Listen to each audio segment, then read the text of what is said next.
Salam kerahiman. Hari ini kita ketemu lagi 8 November. Kita akan baca dari 377. Salam kerahiman.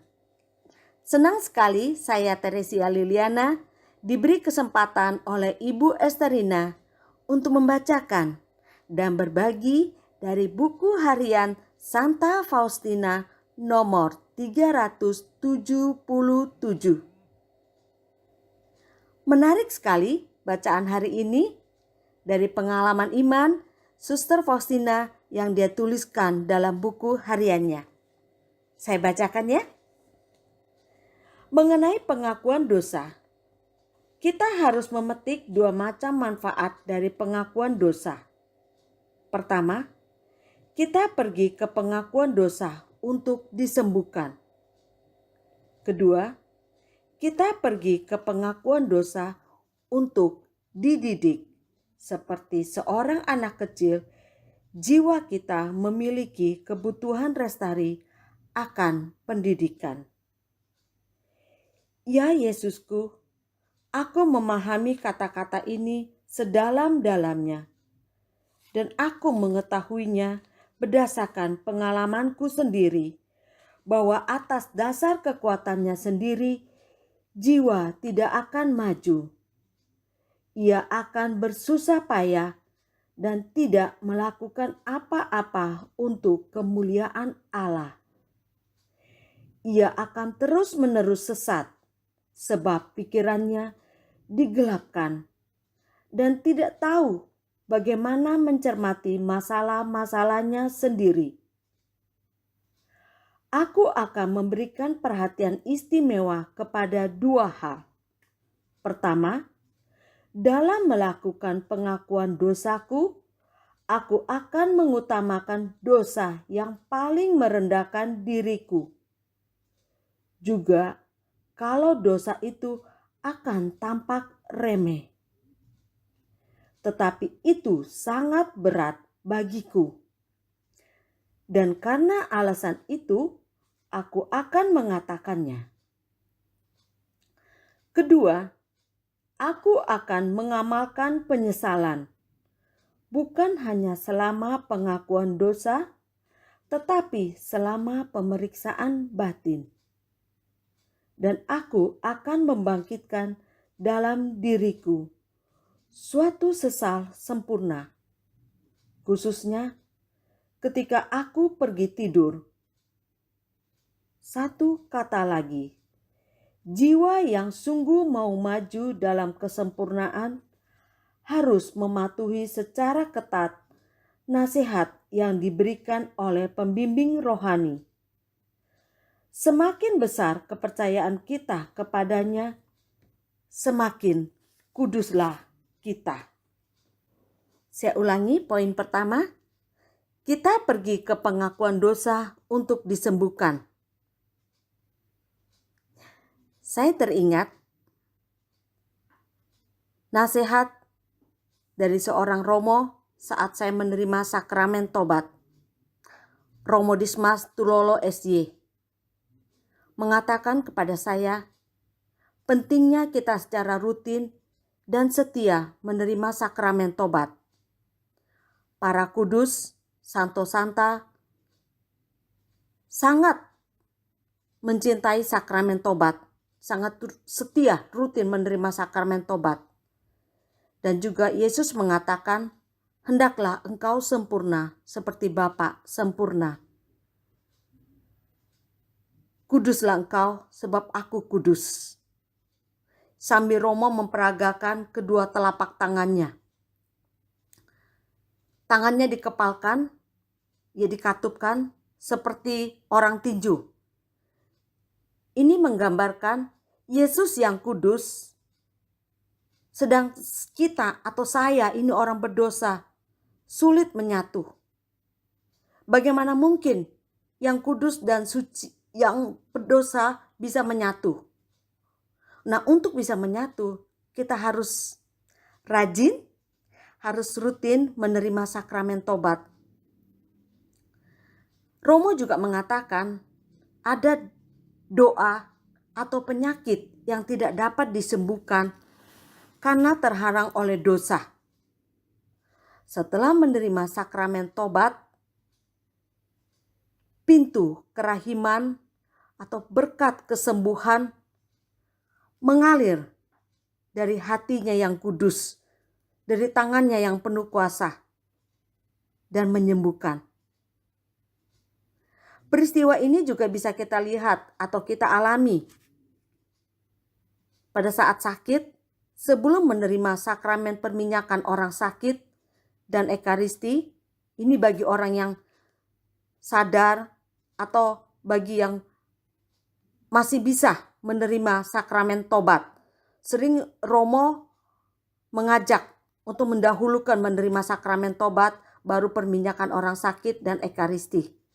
Dan bagi yang kondisinya tidak memungkinkan, Romo langsung memberikan sakramen perminyakan orang sakit dan mungkin dengan ekaristi.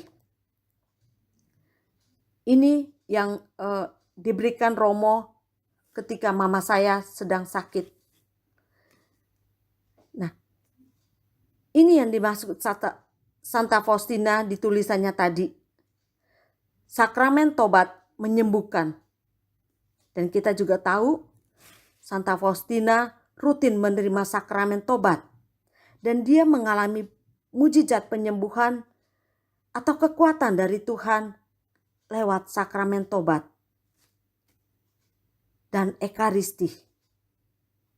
Walaupun kemudian dia sakit lagi, dia menderita, tapi sakit dan penderitaannya itu dia minta sebagai silih untuk pertobatan orang-orang berdosa, untuk mendoakan orang yang sedang sakit atau mengalami sesuatu yang butuh doa-doa dia.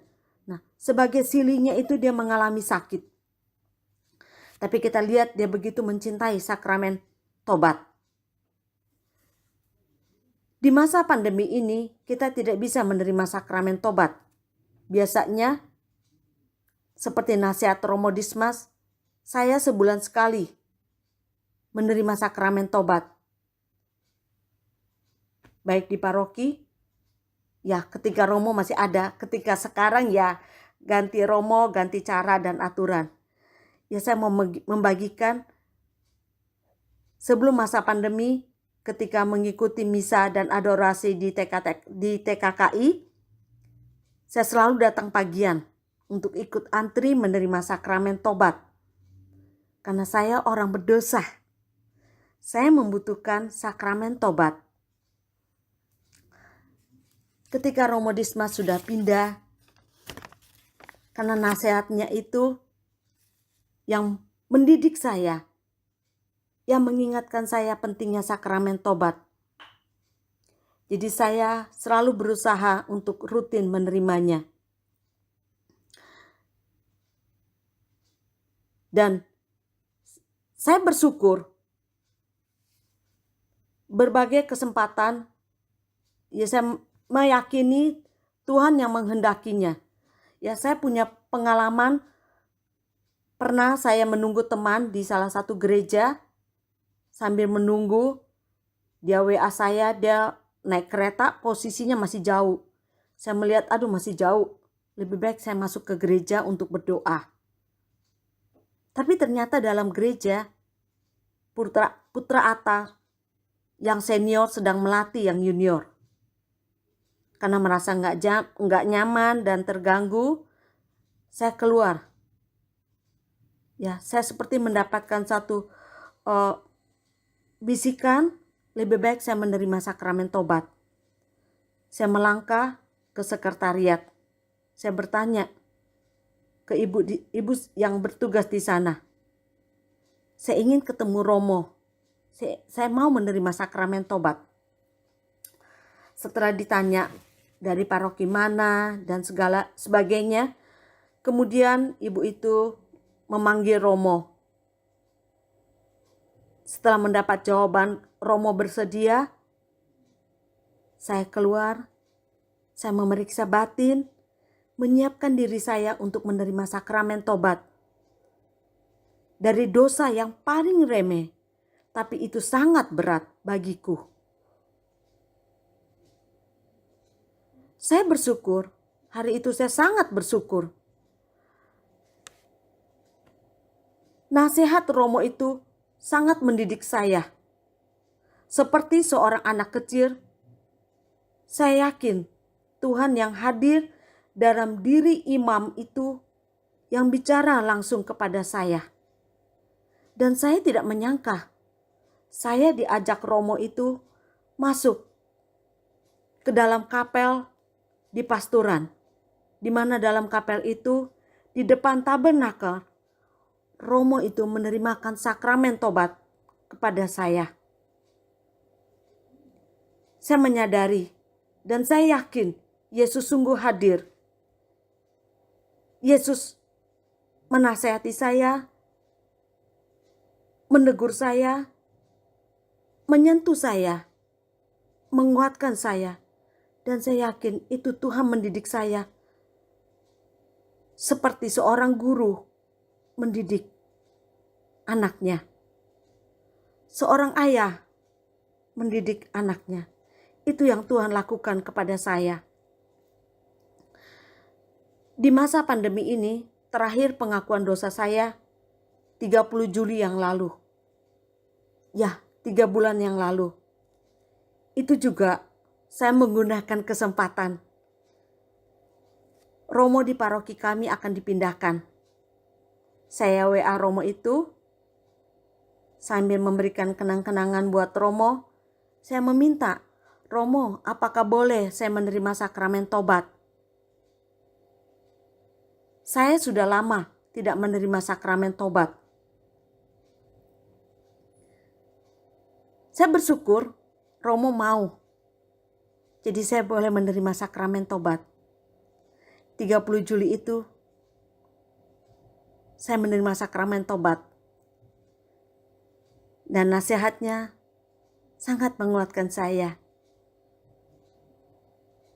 Di paroki lain itu yang tadi saya sharingkan itu kira-kira 2 tahun atau yang lalu.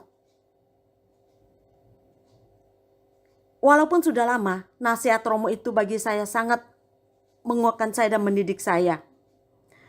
Nah, seperti itu yang dikatakan Santa Faustina, nasihat yang diberikan oleh pembimbing rohani. Semakin besar kepercayaan kita kepadanya, semakin kuduslah kita. Kita orang berdosa. Khususnya saya merasa saya orang berdosa. Karena itu saya membutuhkan sakramen tobat. Dan saya, apa yang disampaikan oleh Romo Dismas tentang pentingnya rutin menerima sakramen tobat, saya juga bagikan kepada anak-anak komuni pertama, kepada remaja-remaja yang akan menerima sakramen krisma, juga kepada katekumen saya. Pentingnya rutin menerima sakramen tobat. Juga saya memperagakan apa yang disampaikan oleh Romo Dismas. Tuhan yang kudus, Allah yang kudus, bisa menyatu dengan kita. Kalau kita juga mau dan setia rutin menerima sakramen tobat dan ekaristi. Kita bisa belajar dari Beato Koris Aquitis yang rutin menerima sakramen tobat, dari Santa Faustina, juga para kudus Allah lainnya.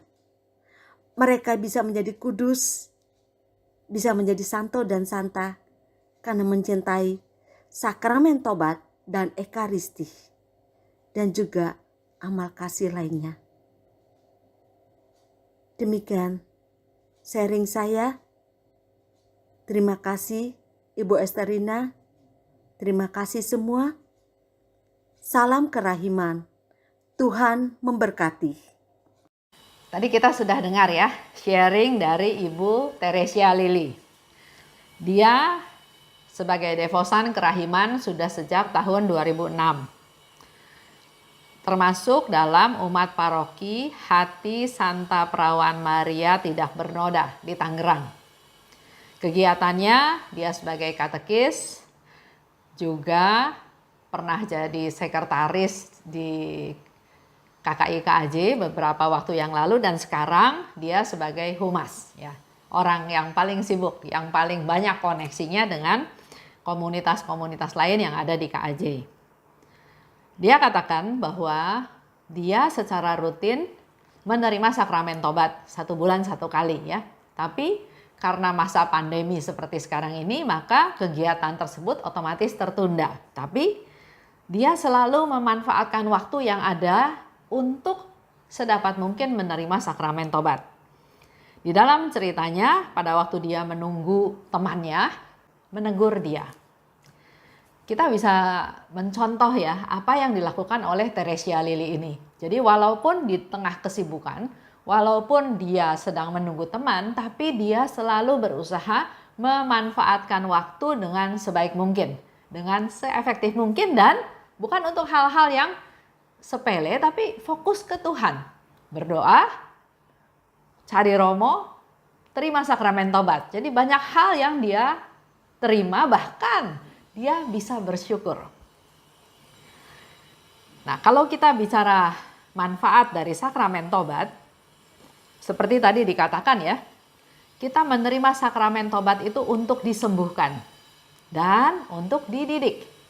Jadi buat teman-teman yang pergi ke sakramen tobat hanya karena kewajiban, hanya karena mau Natal atau mau Paskah, terus merasa udah lama nggak terima sakramen tobat, ya sudahlah saya terima sakramen tobat. Nah sekarang mulai mindsetnya dirubah. Jadi pada waktu kita menerima sakramen tobat, tujuan kita menerima sakramen tobat yaitu untuk disembuhkan dan untuk dididik.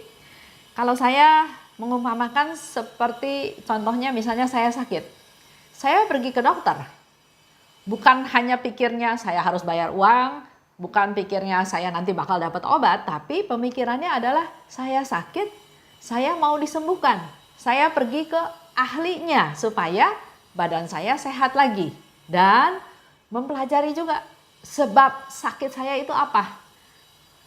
Dokternya biasanya memberi nasihat. Nggak boleh ini, nggak boleh itu, harus makan ini, harus makan itu. Jadi kita memang dididik untuk selanjutnya menjadi lebih baik. Karena jiwa atas dasar kekuatannya sendiri tidak akan maju. Ya, ini masukan buat kita semua. Jadi jiwa yang atas dasar kekuatannya sendiri nggak akan maju. Ia akan bersusah payah dan tidak melakukan apa-apa untuk kemuliaan Allah. Ia akan terus-menerus sesat karena tidak tahu bagaimana mencermati masalah-masalah. Contoh ya, contoh yang gampang. Kalau saya, contoh ya, saya beli sayur di tukang sayur.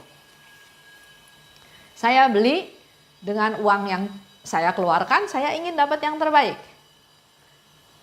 Saya nggak peduli makanan itu nanti atau sayur itu habis atau nggak habis, tapi saya lebih berpikir dengan uang saya harus bisa dapat yang terbaik, yang banyak bahkan ya. Mungkin kalau bisa lebih banyak dari orang lain. Itu pemikiran kita ya, pemikiran awal. Nah, setelah itu masak, sayurnya ternyata gosong. Ya sudah, dibuang saja. Besok beli lagi. Waktu beli lagi, saya tetap punya niat saya mau beli dengan uang saya, tapi saya mau dapat yang sebanyak mungkin. Tanpa saya berpikir tukang sayur itu rugi atau enggak. Karena saya bayar, uang saya masak enak enggak enak, gosong enggak gosong, itu hak saya buang-buang. Dan kalau itu tidak masuk ke dalam pertobatan, saya enggak pernah merasa bersalah. Ini yang dikatakan bisa sesat. Karena pemikirannya adalah itu uang saya, hak saya mau makanan itu, masakan itu mau saya buang, mau saya masak seperti apa, mau jadi nggak enak, mau jadi enak, itu hak saya. Nah inilah yang dikatakan bisa sesat. Karena saya nggak mengevaluasi diri, saya nggak merenungkan perbuatan saya itu benar nggak di matanya Tuhan. Kalau mengandalkan kekuatan sendiri, uang saya kesimpulan saya, maunya saya, itu yang dikatakan nggak bakal maju. Tapi kalau kita masuk ke dalam sakramen tobat, kita sama Tuhan itu dijamah, diberi pencerahan, diberi hal-hal yang kita nggak tahu jadi tahu. Di dalam percakapan, di dalam pengakuan dosa tersebut, Tuhan Yesus bisa berbicara. Bisa menegur saya, bisa bilang bahwa betul itu uang kamu, itu sayur kamu. Tapi kamu tidak hati-hati, dengan seenaknya kamu buang. Kamu pernah pikir enggak? Begitu banyak orang yang kelaparan. Bukan hanya kurus, bukan hanya kurang gizi, tapi mati karena kelaparan. Sementara kamu dengan seenaknya membuang makanan tersebut karena merasa itu hak kamu. Semoga Bapak Ibu bisa dapat ya pencerahan atau apa yang ingin saya sharingkan. Secara sepihak memang yang kita lakukan nggak salah, itu uang saya. Tapi kalau kita merenungkan lebih lanjut, yang kita lakukan itu salah. Sehingga di sini dikatakan kalau dengan kekuatan sendiri kamu nggak akan maju dalam hal rohani. Ya, kamu bersusah payah juga. Kamu tuh nggak melakukan apa-apa untuk kemuliaan Tuhan. Tuhan yang nggak dimuliakan. Tapi kalau kita mengevaluasi bahwa perbuatan saya salah, saya bertobat, saya lebih hati-hati lagi dengan apa yang Tuhan sudah kasih, saya lebih peduli lagi memberi kepada orang-orang yang sekitar, pada saat itulah nama Tuhan dimuliakan. Ia akan terus-menerus sesat karena tidak tahu bagaimana mencermati masalah-masalah. Dalam sakramen tobat, 1. Mengaku dosa yang paling merendahkan diriku walau itu dosa yang tampak remeh. Itu yang dilakukan oleh Suster Faustina. Biasanya kan kita berpikir dosa saya ini, wah dosa saya besar. Ya. Tapi untuk Suster Faustina, dosa yang kelihatan kecil pun dia mengakukan dosa tersebut karena dia katakan itu yang membuat aku berdosa. Jadi jangan menganggap itu dosa kecil, enggak ya. Apapun yang dilakukan, mengakulah kalau memang ada satu dorongan bahwa memang iya saya salah. Kedua, selain dia mengaku dosa yang paling merendahkan dirinya, juga dia akan mengamalkan penyesalan. Jadi bukan hanya ya Tuhan. Contoh ya, saya misalnya mencuri ayam. Saya tidak hanya sekedar bilang Tuhan saya salah, saya mencuri ayam dan besok saya udah nggak mencuri lagi. Bukan hanya tidak melakukan lagi ya, tapi dalam hal ini dikatakan akan mengamalkan penyesalan. Artinya kalau saya melakukan perbuatan itu, pertama saya tidak lakukan lagi, tapi saya harus melakukan sesuatu yang lebih. Misalnya orang yang saya curi ayamnya, saya harus datang, saya harus ngaku bahwa saya mencuri, bahkan mungkin saya harus melakukan satu ganti rugi. Enggak berpikir saya malu, nanti saya ketahuan, tapi itulah mengamalkan penyesalan. Jadi harus ada tindakan nyata. Membangkitkan sesal sempurna. Nah, ini mungkin bisa diambil satu contoh orang-orang yang bilang, ngaku dosa ya sudah, ngaku saja langsung ngomong sama Tuhan. Nggak usah lewat romo, nggak usah lewat pastor. Pertama, malu. Kedua, romo juga berdosa, misalnya ya. Nah, tapi di sini dikatakan membangkitkan sesal yang sempurna. Kita, kalau nggak ketahuan, biasanya merasa nyaman, agak nyaman. Tapi kalau saya sudah ngomong, contoh ya, contoh yang gampang, saya bilang sama suami saya, hari ini saya mau pantang, nggak makan daging. Terus tiba-tiba makan siang, makan malamnya begitu mewah. Kalau saya sudah bilang saya nggak makan daging, maka pertahanan saya lebih kuat. Karena bisa saja suami saya bilang, tadi bilang nggak mau makan daging, kok sekarang makan daging? Ya, jadi itu membantu saya untuk menjaga saya tidak melakukan kesalahan lagi. Tapi kalau saya diem aja, kan yang tahu Tuhan aja. Saya nggak mengaku dosa, nggak cerita sama orang lain. Paling-paling dalam hati, Tuhan makanannya terlalu enak Tuhan. Saya makan lagi ya.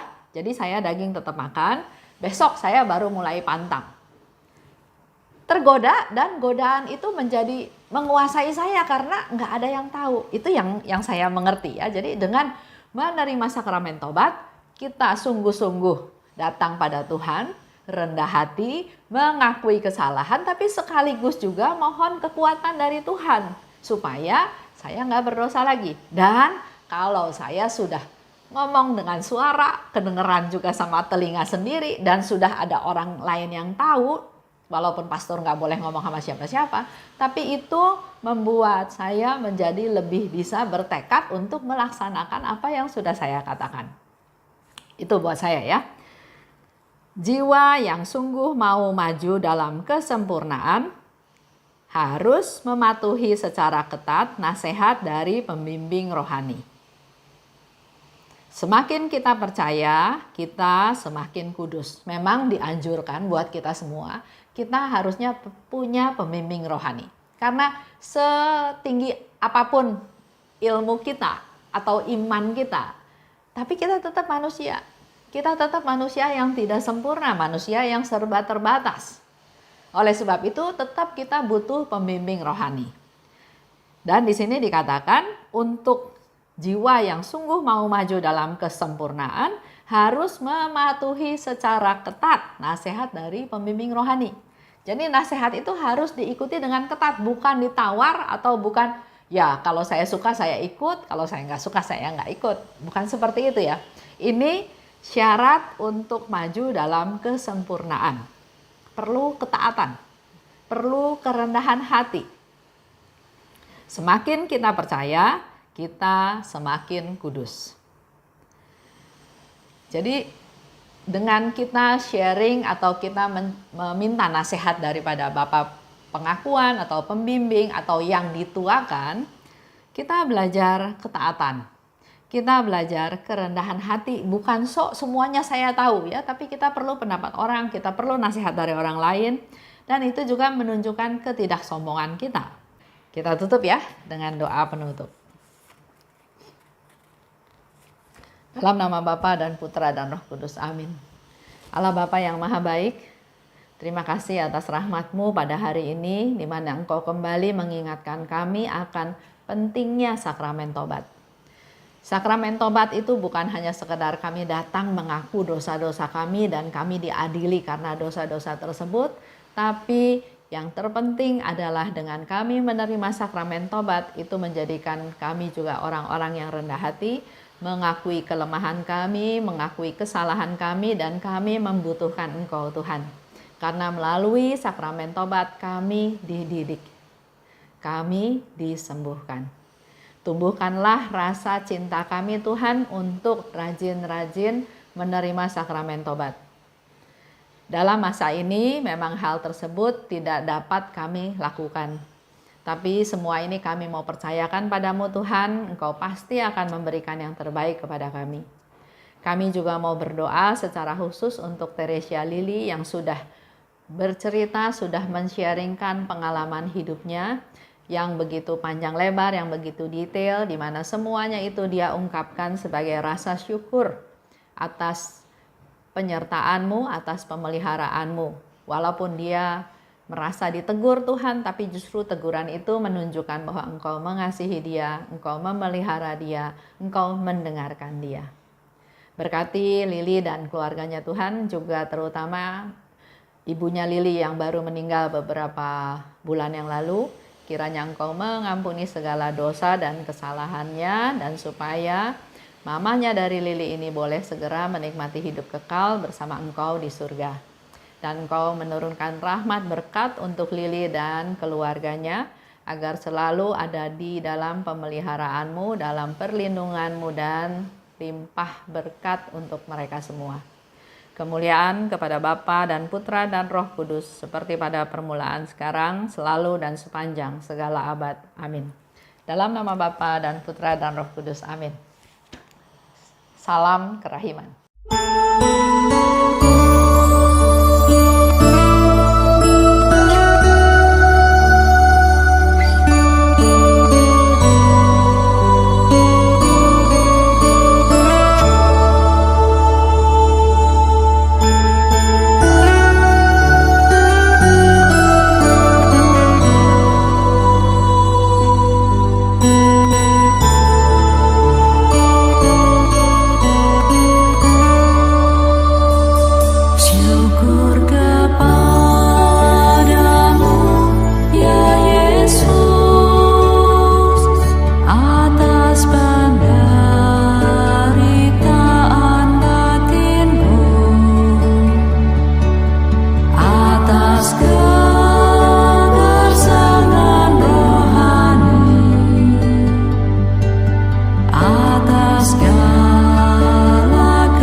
was God.